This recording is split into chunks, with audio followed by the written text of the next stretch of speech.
Buonasera e ben ritrovati con il TG Flash di New Sicilia. Di seguito i titoli più importanti del pomeriggio. Lotta tra la vita e la morte. Un medico di 49 anni ricoverato in condizioni critiche dopo essere precipitato dal quarto piano della sua abitazione a Caltanissetta. Al momento non è chiaro se si sia trattato di un incidente o di un gesto volontario. Secondo quanto si apprende, nei mesi scorsi l'uomo sarebbe stato licenziato dall'ASP Nissena per motivi legati all'assenteismo.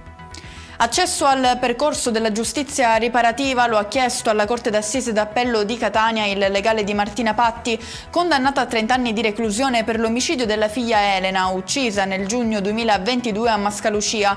L'imputata in videocollegamento ha chiesto perdono per aver ha affermato qualcosa di orribile.